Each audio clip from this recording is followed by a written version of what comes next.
driving my twin turbo Gallardo. Finally got it back from Dallas Performance just a couple days ago.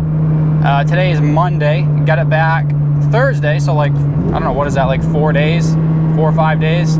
I've already put 700 miles on the car, driving it around every chance that I get. As you can hear behind me, it sounds absolutely lethal. This car is the best sounding car I've ever heard in my life. The twin turbo build has taken the sound that this car produces to an entirely new level.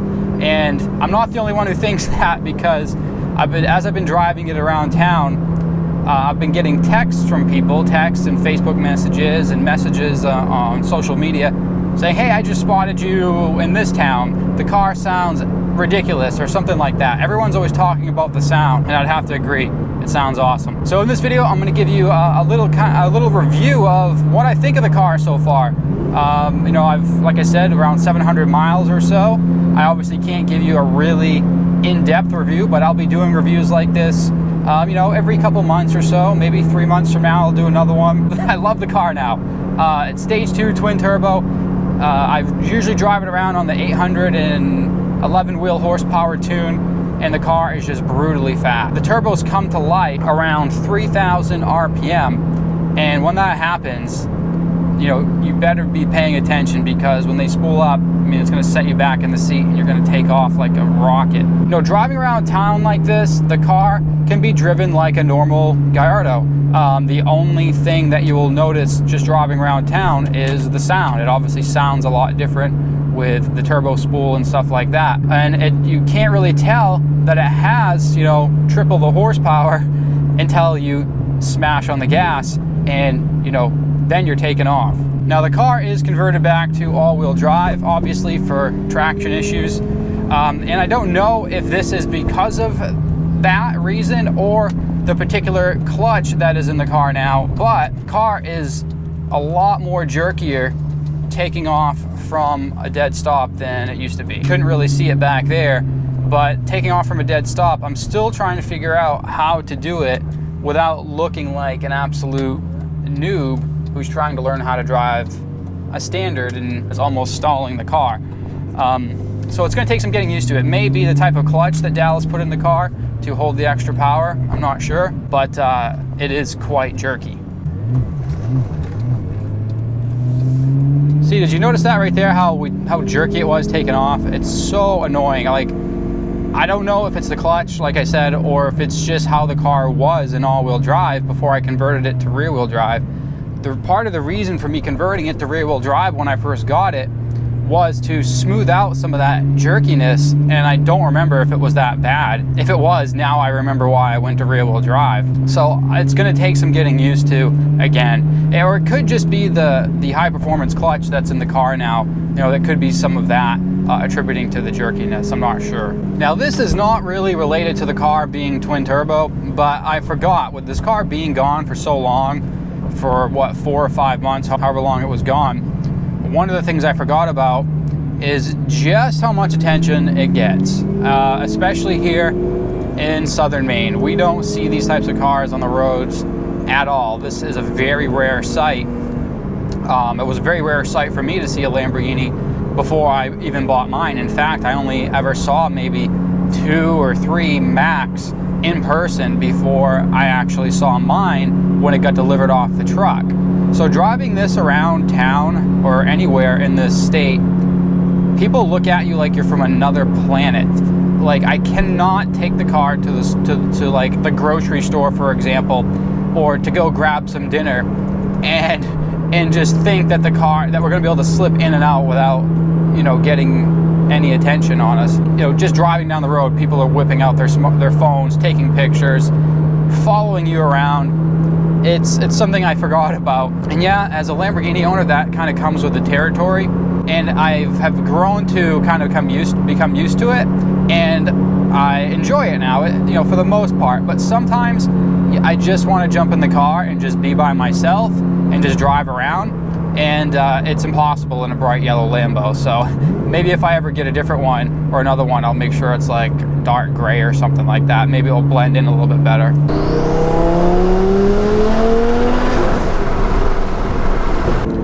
driving this car is an absolute blast as long as you're not stuck in traffic. So I'm basically heading away from the city right now to go to a pretty rural area, so I can kind of get on the car a little bit, because I really don't have the room to really get on it and use the turbos where I live, which is a more populated area and has more traffic. Yes, do you guys have 93 octane? Hi, do you guys have 93 octane? No, not 91, 93.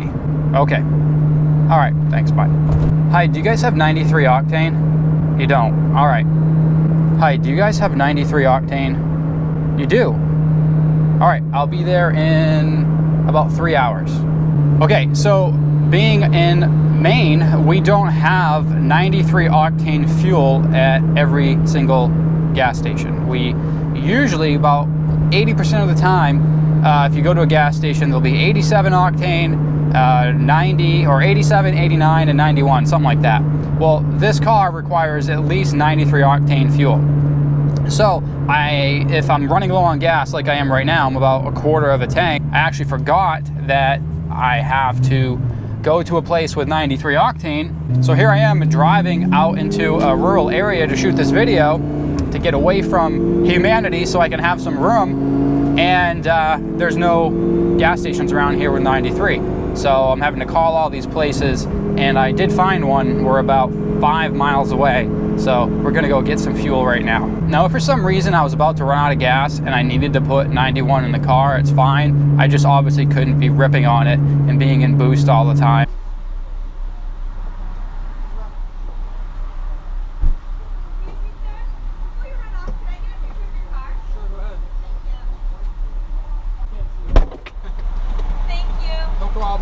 Bad ad. Thanks.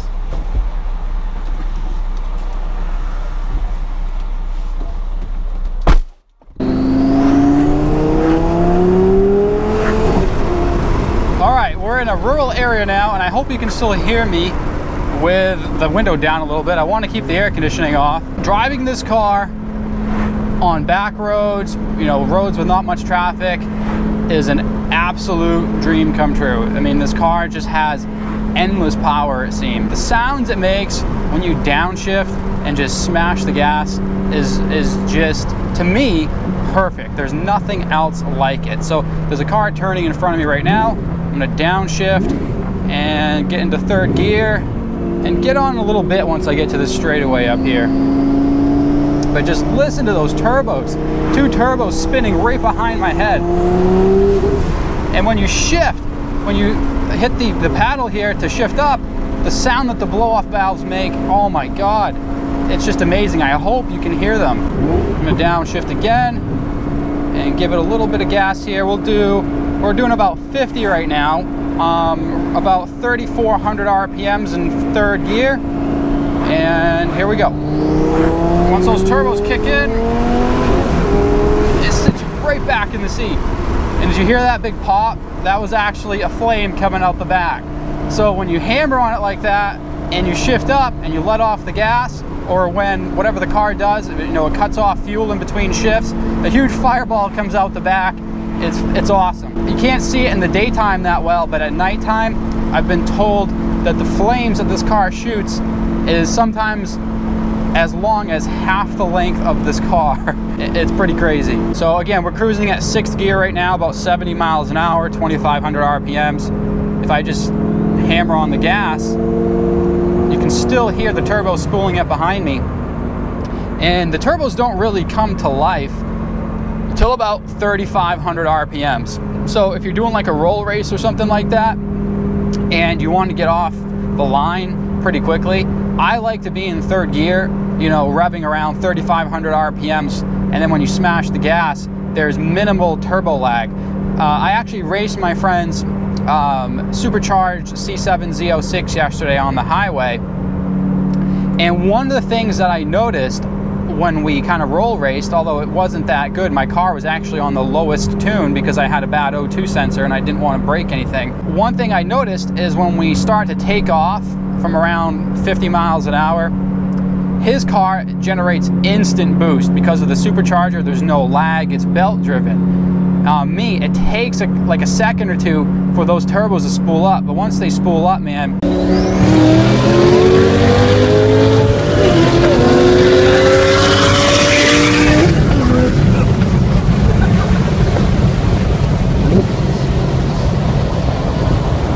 got another little straightaway right here.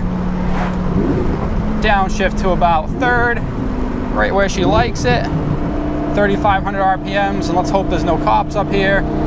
Here we go. Mother. That was about 110 right there. Just in a couple little upshifts. Not bad. The difference in power between this and when it was stock is it's so big that it's a completely different car. It should be considered, it shouldn't even be considered a Gallardo anymore. It should be considered like a super Gallardo or a twin turbo Gallardo, whatever. It's just not the same car anymore. It transforms it in every way. It makes the Lamborghini fantasy real, because let's be honest, I mean, 500 horsepower, these cars aren't really winning a lot of races these days on the streets compared to the cars that are coming out of the factory now with, you know, 500 horsepower, 700 horsepower stock. So this makes it a complete supercar, I think. The only thing that if I was to go any more with power, if I was to go any bigger, like a stage 3 or anything above that, I think the brakes will need to be upgraded, because right now they still work great, but when you get moving, you want that extra stopping power to bring yourself down. Now, this Dallas Performance twin turbo sounds so much different than my friend's Underground Racing twin turbo. They're the same horsepower, same stage or whatever, but this car sounds different on so many levels. Just cruising along, the turbo noise sounds like a jet engine. Like, the only way to describe it is if you were at an airport watching planes take off, and when the jet engines start to spool up, you get that high-pitched whine. Well, that's exactly what this sounds like. Even at slower speeds, just cruising along, it's just the most awesomest thing ever, I think. I came up on him at about 110. I didn't know it was him until he was turning. The power is extremely addicting. It's so addicting, in fact, that I'm afraid that I'm going to get in big trouble. I'm not saying this to like brag or anything like that. I'm honestly afraid that I'm going to be driving around way too fast in this car on public roads, and I'm afraid of getting arrested. You know, it's not like I'm out doing anything crazy, but it's so hard to not just drop it down in third gear and just do a pull really quick. It's so addicting. So we're coming up on some corners right here, and I have not been brave enough to smash it in a corner yet. I don't want to go sideways because I do not have Toyo R888 tires yet. The drag radials or the road course tires, the really sticky race tires, I have to put those on, but I was hoping to get, you know, as much use as possible out of the Michelin Super Sport tires that I have on right now, because they're in really good shape, and those are the tires that came with the car, and they don't seem to be spinning too bad. Only when I'm in like second gear. There's a cop right there. They don't spin unless I really smash the gas in like second gear. Then you can feel the car getting kind of squirrely and gets kind of sketchy at that point. Although when I get the Toyo tires, you know, the sticky race tires, I can actually have Taylor turn up the boost in first and second gear. So I can actually be making more boost in those lower gears once I get those sticky tires, which should be pretty fun. So I hope you can hear the noise outside the window. Like, listen to this. I mean, is that a beautiful noise or what? One of the things that I'm most happy about is how the twin turbos do not change the exhaust note of the car, they only add to it. You know how some turbo cars, the exhaust note is kind of not the same as it used to be? Well, on this car, that's not the case. It still sounds exactly the same. It still has that high-pitched, you know, pre-LP Gallardo V10 5.0 engine sound. It's only laced with turbo noise. That's the best way to describe it. It's like taking a Lamborghini V10 engine and lacing it with turbo noise, and that's exactly what we have here. So I was worried that the engine noise would have been lost a little bit. That's not the case. So I'm really happy about that. Another thing that I'm really happy about is that the car also throws flames exactly the same way as it did before the turbos. So even before the car was turbo, and if I just stomped on the gas and let off really quick, usually I will get a nice little backfire and a flame. It does it exactly the same way with the turbos. I have not noticed the flame characteristics or the causes of flames changing at all.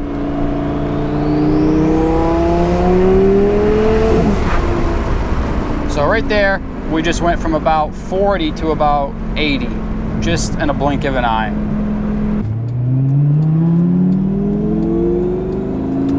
So here we go.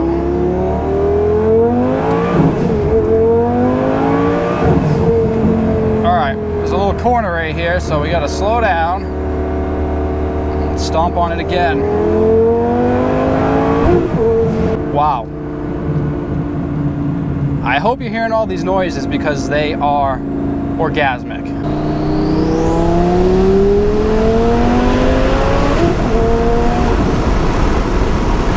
Really easy to make the cars behind you disappear with just a couple of gear shifts. So when you're driving this car, Dallas Performance actually says to turn off ESP, or traction and stability control, because that's when shit starts to break. Also keep it in sport mode. And I also like to have the headlights on so I can actually see the gauges with my sunglasses on. And that's about it, besides turning on the old handy Valentine 1. So let's go ahead and put it in first and take off. So this is the jerkiness of the clutch I was talking about. Oh man, it's so annoying. It's so fucking annoying. But hey, if that's the worst of it, I can live with that. See, when you creep out like that and you modulate the throttle just right, you won't get that jerkiness. So this is what happens if you slam the gas in second gear.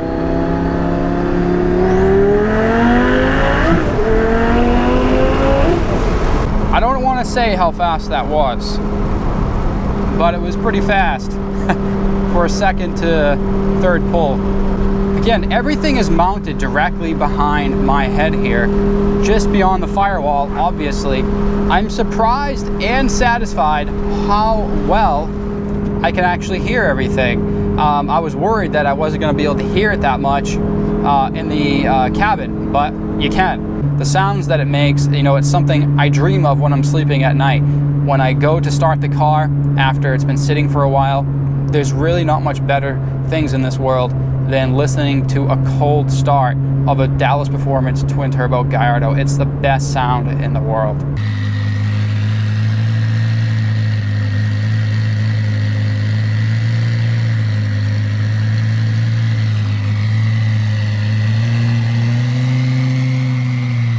A little bit more about the sound when you're around people in traffic.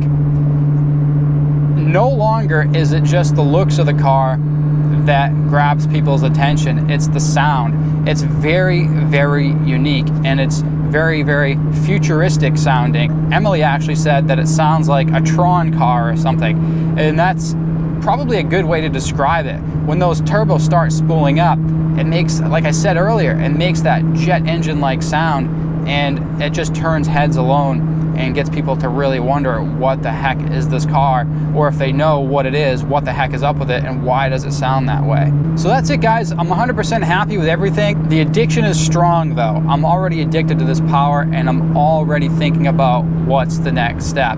How can I go faster next year? Should I do a stage 3 build? What should I do? Eventually I think I would like to go to a stage 3, but right now I'm gonna enjoy the heck out of the car. I'm gonna put a bunch of miles on it and just enjoy it and make videos for you guys, go to car shows and go on cruises with my friends. Now on top of the engine build, because it's stage 2, so it's got a fully built engine, and aside from the twin turbo system, I've also got some drivetrain upgrades. There's a performance street clutch in the car right now. And there's also Dallas Performance billet axles on all 4 wheels. So that beefs up some of the drivetrain a little bit to handle the added power. The other only complaints that I have about this build, and it has nothing to do with Dallas Performance or anything like that, it actually has to do with the car. You know, these early Gallardos don't have a launch control like the new Huracans or the GTRs, so they're kind of shitty to take to the drag strip and try to launch. So whenever I go to the drag strip, I don't launch it because of that reason, and also I don't want to break anything, so I just roll off the start line. When I go to the drag strip, I'm not going to get, you know, the best quarter-mile times. I mainly just go just to rip on the car and see what my trap speed will be. I actually went to the drag strip the second day after I got the car back.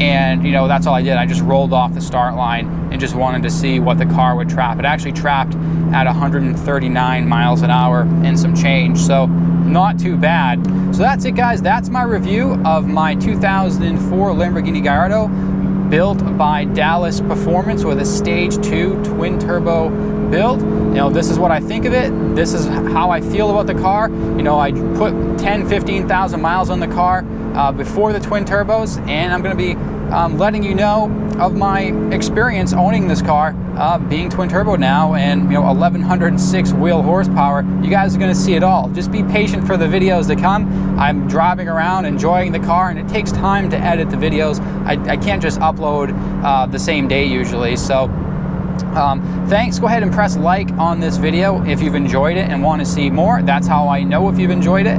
And if you're new here, please subscribe. That's going to make sure that you don't miss any of my future content, and that will make sure that you see everything that I do in the future with this awesome Stage 2 twin turbo Gallardo. All right, I'll see you in the next video.